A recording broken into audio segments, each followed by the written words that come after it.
Olá, vamos começar agora mais um programa Pesquisa em Pauta. Estou aqui com minha ex-orientanda de doutorado, Jussara Miller. Ela terminou a sua tese no começo desse ano, em fevereiro, fechando a defesa com um espetáculo solo. O meu nome é Elizabeth Bausch Zimmermann, sou professora do Departamento de Artes Corporais do Instituto de Artes. E o foco da minha pesquisa é a relação entre a criação artística e a psicologia profunda, em especial a psicologia de C.G. Jung. Então, Jussara, qual que é mesmo o título do seu doutorado? O título do meu doutorado é Qual é o corpo que dança? Dança e educação somática para a construção de um corpo cênico.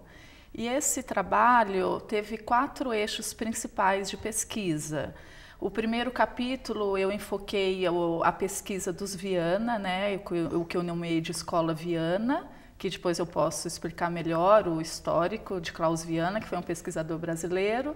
No segundo capítulo, eu dialoguei um pouco dessa relação de técnica de dança e criação em dança, colocando um pensamento que o trabalho técnico ele pode ser um trabalho criativo e não um trabalho de apenas habilidades mecânicas corporais. No terceiro capítulo, eu dei um enfoque no trabalho corporal, a técnica clausiana para a criança, que é um trabalho inédito, porque a pesquisa Viana foi inicialmente criada para o corpo do adulto. E o último capítulo eu foquei o processo criativo de um solo inspirado em Clarice Lispector com o título Clarear-se, que foi contemplado pelo edital, pelo Prêmio PROAC e que vai ser estreado a versão final nos Sescs do interior agora em julho e aqui na região de Campinas, no Teatro Municipal de Paulínia, dia 2 de agosto. Então, essa tese de doutorado, essa pesquisa acadêmica, ela tem uma vida própria tanto no estúdio, Salão do Movimento, que é meu estúdio de trabalho diário, quanto na pesquisa cênica, né, de levar para o trabalho cênico um pensamento e uma reflexão acadêmica. Então, a característica do meu trabalho é não separar a vida acadêmica da vida artística. A vida artística alimenta a minha reflexão acadêmica e vice-versa. Certo. Você trabalhou alguns anos com Klaus Viana e com Rainer Viana. E com certeza isso foi uma grande influência na sua formação. Como é que foi, a partir dessa escola, desse envolvimento com eles, como foi desenvolver o seu próprio trabalho? Eu confesso que foi um caminho árduo, né? Porque como eles foram figuras muito marcantes, não só para o mundo da dança, mas para a minha vivência pessoal, no doutorado foi um processo de descolamento ou de distanciamento para eu poder me enxergar enquanto pesquisadora, para eu perceber minha metodologia específica para estar aplicando os princípios dos Viana. E lógico que, né, você sabe, a sua orientação me ajudou muito nesse aspecto, né, porque como a orientadora tem esse olhar mais distanciado mesmo e pôde me orientar para perceber, não, isso é seu, isso é do Klaus Viana. Então, e foi o trabalho mais difícil, na verdade, no doutorado, porque no mestrado, que foi também a partir da Klaus Viana, que eu desenvolvi toda a sistematização, e no qual foi publicado, né, no livro A Escuta do Corpo, publicado pela Sumos, foi um trabalho mais fácil porque era relatar toda uma vivência que eu tive com eles na escola clausiana como professora. E no doutorado eu já tive que colocar a minha ação, né? Qual é a minha ação em sala de aula, tanto com os adultos quanto com as crianças, mas eu vi que foi um trabalho muito prazeroso e frutífero também, porque aí eu comecei a perceber o quanto que nesses 20 anos de pesquisa, o que reverberou, todas as influências também. Eu tenho vários alunos que estão levando as suas pesquisas para o meio acadêmico também, desenvolvendo seus mestrados, seus doutorados ou mesmo seus trabalhos de dança. Então é muito importante para mim eu ver que a partir das minhas provocações outros pesquisadores se movem também. Isso é muito bom. O que é muito interessante em seu trabalho é que você não trabalha só com dançarinos, né? Você trabalha com um público mais aberto, mais geral. Você quer falar um pouco desse público?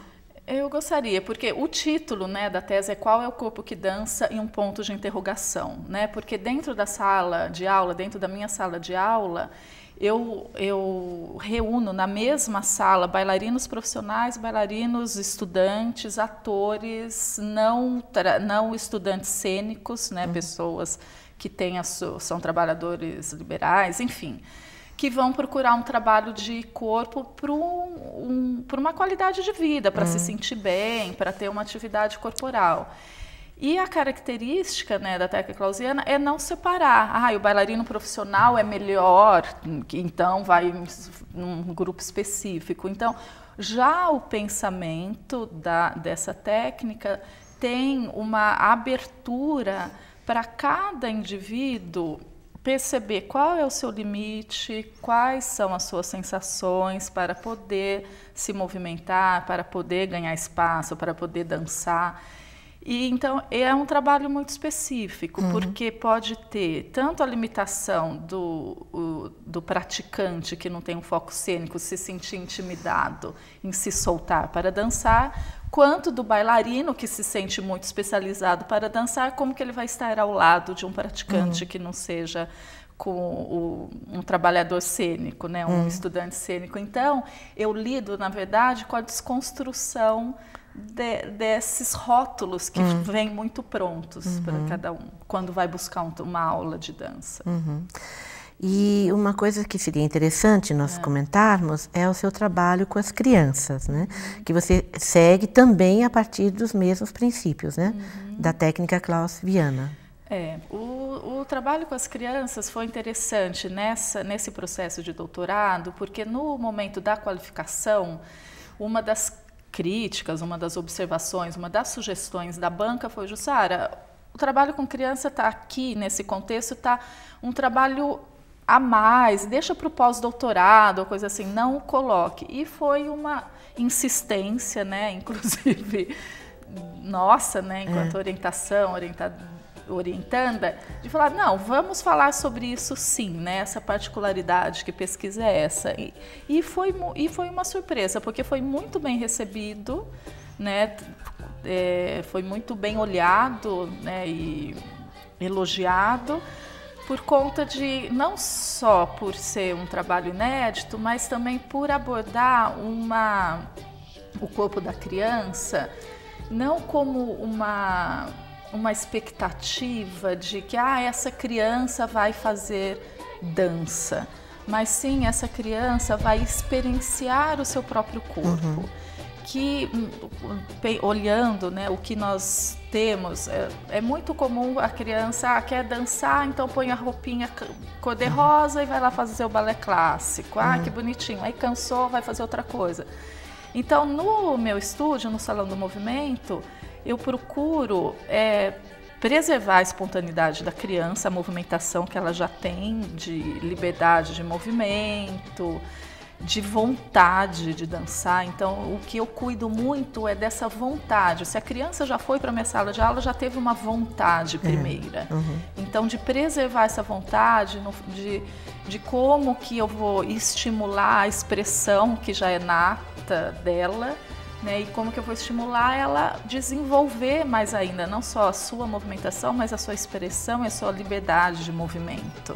Né? Então, eu não dou coreografias prontas, né, eu trabalho muito com a improvisação, tanto com a criança quanto o adulto, e não por isso é uma coisa solta, né? Quando fala em improvisação, então põe uma música e deixa a criança solta. Não, eu vou trabalhando todos os tópicos do trabalho sistematizado da técnica clausiana, eu vou trabalhando com a criança e elas respondem muito bem, inclusive com as questões anatômicas, né? Porque a base da técnica clausewittiana é você ter um foco estrutural do corpo estrutural para desenvolver a sua pesquisa de movimento. Então, as crianças de 5, 6, 7 anos sabem, conhecem a coluna vertebral, percebem cada articulação, sabem os nomes dos ossos, assim como elas aprendem o nome das cores, fazem as combinações e se encantam com isso. É maravilhoso ver o encantamento delas de reconhecer, falar, olha, eu me movimento assim, aí isso chama... Elas ficam curiosas e ficam orgulhosas de falar, então agora estou sentada sobre os isquios. Então, eu vejo que tem um encanto. Então, eu procuro não infantilizar a criança. Falar, não, isso ela não vai entender, é muito difícil para ela. Deixa eu infantilizar essa linguagem, facilitar. Eu cuido de não fazer isso. E está tendo um resultado muito interessante. Quer dizer, o trabalho seria o mesmo, são os mesmos pontos de partida, né? E eu me lembro que eu estudei há algum tempo com clausewittiana e era um trabalho muito minucioso, principalmente essa parte de focar as articulações do corpo, como o corpo se move, sentir o próprio corpo, entrar em contato com o próprio corpo. E isso tanto pode ser desenvolvido com crianças como com adultos, né? Sim, lógico que com criança eu desenvolvo de uma maneira mais lúdica, né? Então eu uso alguns objetos facilitadores, né? Que com adulto eu não uso tanto. Então com crianças eu uso bolas pequenas, médias, grandes, uso tecidos, né? Então eu me utilizo de objetos facilitadores para estimular a criança mesmo para o movimento. Além da música, eu tenho um cuidado muito grande com a música, né? De não usar também aquela música infantilizada com composições pobres. Então, tanto é que eu nem costumo usar música com letra, para a criança não cair na representação. Então é uma música do gato, então vou imitar um gatinho. Eu uso músicas instrumentais, muitas músicas que eu pesquiso para o público adulto eu uso para a criança também. Elas têm um refinamento auditivo grande também, elas pedem música, elas reconhecem. Então tenho bastante esse estudo também com ritmo, andamento, variações, né, do movimento lento, com a música que estimula o lento, rápido. Então, bastante essa pesquisa no movimento em relação à música. Então, no desenvolvimento da sua tese, você ficou satisfeita com as respostas que você obteve? O trabalho correspondeu às suas expectativas? Bom, eu fiquei muito satisfeita, principalmente porque... não só pelo resultado, porque é um trabalho árduo, né?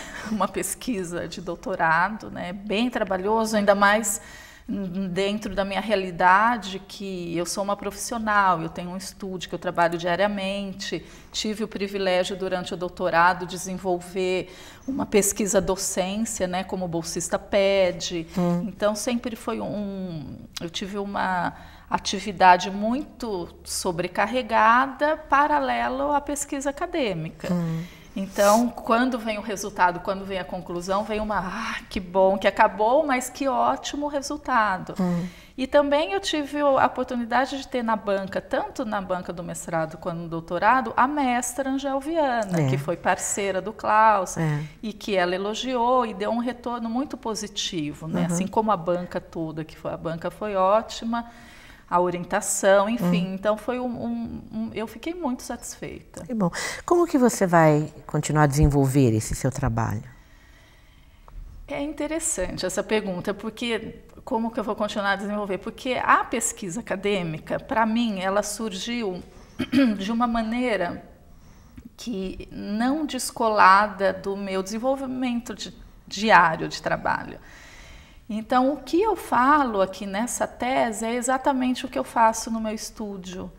Então, na verdade, o desenvolvimento dela já está a caminho durante o doutorado, durante o mestrado. Então, é um processo contínuo que eu vejo que, com o título de doutora, na verdade, é mais como um reconhecimento mesmo de que essa pesquisa tem uma validade, tem uma profundidade. Mas ela já está acontecendo e já está em desenvolvimento. Eu vejo que tem reverberações, sim, as pessoas estão